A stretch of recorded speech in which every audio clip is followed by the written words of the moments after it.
the question is organics and biodynamics, is it possible to produce wine in large volumes to cover the need of the world market? I know, Monty, that you think that wine is not a necessity because we can live without it, which is very true, but then we would have no jobs anymore. So just basically from a practical point of view, without wanting to take a stance against or pro any of the statements here, is it possible to cover that need? Or becomes wine so expensive that it becomes even more elitist? Okay, thank you. And your name, just for the microphone. Walter. Yeah, thank you. Well, I mean, at the moment, and ever since I've joined the wine trade, we've had a wine surplus. We're producing too much wine, and I think, if I've understood Richard, part of that I think is to do with excess irrigation. Australia's a classic example, and excess use of fertiliser, which basically make the soil redundant. Yes, organics can work on a small, biodynamics can work on a small scale, 1 hectare vineyard, it can work on a 1,000 hectare vineyard, but it's only going to work well. And as Richard said, in terms of having the right nutrients in your soil that are available to the vine, including the nitrogen, if you have got the livestock on your farm to do that, to compost, etc., to compost all the waste all the crap that you produce in the winery every year. So it's very easy, as I said, just to buy a toy. It's easy for an organic guy. The difference between organic and biodynamic is in organics you can call up and get some fertiliser in. In biodynamics, you can do that, but you're not supposed to. You're supposed actually to generate everything you need on your farm. So yes, and I would argue actually that the only way that our wine consumption patterns are going to become sustainable, in the sense that we don't overproduce by just slinging on a bunch of dead stuff, emotive word, onto the vineyard, but actually sling on some living stuff that's actually going to rein those vines and produce lower yields, where we have a sustainable industry both at the grassroots, the production side, and also the consumption side, is by making more of our vineyards more farm-like. I think the two go hand in hand. Sorry, I just asked Richard if we could hear about any biodynamic wines he's drunk and enjoyed or not enjoyed. So to talk about the wine. Well, I can say I don't remember names very well, and I also am not inclined to ask if they're biodynamic or not. You've already heard me protest about that label. So I think that they're not necessarily any better than conventional wines. If anyone in this room wants to know how to improve wine quality in the vineyard, I shall happily tell them. I shall give you my card. Actually, I don't tell you that for free necessarily. But certainly the procedures that I would recommend do not include necessarily biodynamic or organic procedures, except that I might well include, as I mentioned in relation to this lady's question and what I was talking about with Anne, I would argue for a good high organic matter in the wine. But I mean, to ask me that question is almost like someone asked me once, did I ever have a vineyard? You know, I don't know what to say to that. I have drunk biodynamic wines, I've enjoyed them, but I've drunk a lot of conventional ones, I've enjoyed them too. People say to me, you travel the world, which is the best wine you've ever had? And I say, it's the one that's in this glass. Well, when I'm asked that question, the best wine you've had, which is the last good wine I had with friends. I mean, Richard gets antsy about the label biodynamic, but he's quite happy to use the label sustainable. The bottom line is, these things are basically controlled. If you want to be in a sustainable program, you've got to sign up to a set of practices, whether you're in Oregon or whether you're in New Zealand.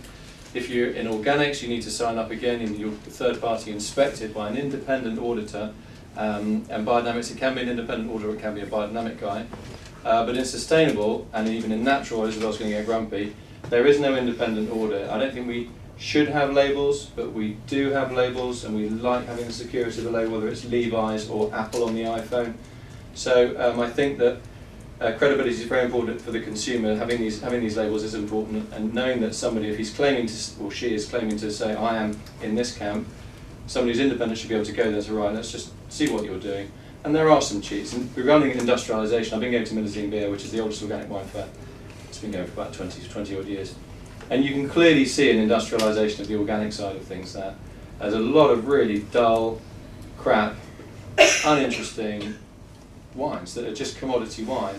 And I think if the organic thing is going to implode, it will be because of that. I think it's very, very noticeable. You look at Big Organic, there's a great book by Michael Pollan called The Omnivore's Dilemma. You should read the Big Organic chapter there. It talks about how organics in California has become incredibly, incredibly industrialised. And there are some biodynamic wine growers there. I'm not going to name names, but there are one or two I have a dig at who are biodynamic and who are incredibly industrial. And their wines reflect that. It's plain as a pikestaff to see. If their soils are not really being stimulated, they're not going to produce a stimulating wine. So, and there are some biodynamic people, some smaller growers who literally have shut the farm gate. They use animal traction. They have very high amount of manual labour in the vines, and they pay their staff partly in money and partly in wine and partly by some of the fruits and vegetables that they also grow, because it's a mixed farm with other olives, etc. and vegetables. And that for me is the way it should be. That's a very idyllic utopian vision, but there's no reason why the bigger vineyards can't adopt those kind of practices. There's no reason stopping them. It's just up here, that's what's stopping them. Andrew, can I just Yes, make a yes. point here, Monty? Monty, I do have to correct you, my friend, that sustainable programs are independent. No, they are, yeah, they are independent. Yeah, Oh, I thought you they are, said yeah. they weren't. No, they are. Natural is the only one that isn't, Yeah, as far as I know. yeah. And to get back to your point, what was your name? Walter. Walter. Interestingly, in New Zealand right now, they are saying that no one can enter wines in the New Zealand National Wine Show unless they're certified sustainable, which I find pretty interesting. And the other thing that they have said in New Zealand, and I forget the details of this, some of you may know, Monty, they recently made a statement about moving as a nation towards organic production. Does anyone remember the Yes, by details? 20% of their vineyards should be organic by 2020. Yeah, which, as much as I respect New Zealand, I would have thought was not necessarily a clever statement, but anyway, we will see. So we'll surely get to the concluding remarks, but I just wondered if anybody has any comments that they want to make in favour of the proposition. So, David. Yes, David Cox from New Zealand Wine Growers. Monty's just used Monty's just used the C word, and we need to get back to the C word, the consumer, because actually this debate was about should we be promoting organic and biodynamic wines in the UK trade, and I say yes, we absolutely should. Because the consumer actually does want to know things. They are interested, and actually Monty mentioned it earlier. They're fascinated. I call it the dinner party question. What do you do? I'm in the wine trade. They're suddenly quite interested in you. They don't turn to the person to the right. People do want to know about wine, and we have stories to tell. So I guess that's a statement I'm making. I think we absolutely should. I think these practices are absolutely fundamental to getting that story across, that real story, to people who actually are really interested these days. But, Monty, could you tell us perhaps how do we use the language that doesn't make their eyes glaze over and doesn't make them think it's voodoo winemaking? Because I think there is a language, and I think there is quite a good vocabulary that you can use, that actually people say, oh, okay, I understand that.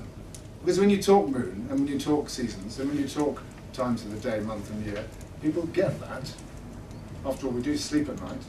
Okay, well, there's probably a 1,000-word answer to that question. Well, yeah, I mean, and in terms of the narrative, as I said earlier on, in terms of the wine trade, and do consumers want to read headlines where South African workers have been exposed to chemicals which the government there says are not really healthy for them? No, I don't think. I think we would. It's much easier for us as wine sellers to have nicer, cuddlier headlines, particularly if the nicer, cuddly headline is built on something solid rather than built on sand. The steam weeder guy from Australia, that for me is just BS. Okay, someone who's actually gone the extra mile and said, actually, we had 15 plots of vines, and we took 2 plots of vines out because it was the wrong variety in the wrong place. It's a crap soil. There was a big boom in wine. That boom is now so we don't need this plot. We can use this for our cows, or our chickens, or whatever it is that you're going to put on there. Or we can use it for growing vegetables for the staff, because we can't afford to pay them more this year because of the global economic crisis. What we can do is take the stone out of our shoe, the shitty plot that never grew particularly good wine. We always had to treat with chemicals because there was no other way that we could find of doing it, because it was a weak vineyard and pests were coming in to tell us that vineyard was weak. let's convert that and let's make ourselves more sustainable. Let's make it a more interesting place to work. Let's make it a more interesting place to grow wine, and let's make it a more interesting place from which to sell that wine. I would hope that one of the features of the future, say the next 20 years or so, might be an interest globally in other vine varieties. And already this is happening. I don't like to quote New Zealand again, seeing they've got a spy in the room, but already this is happening in New Zealand, for example. There are some people there pushing Grüner Veltliner, as there are in Australia actually, which is a wonderful variety. And there are lots of wonderful varieties out there that we never hear about.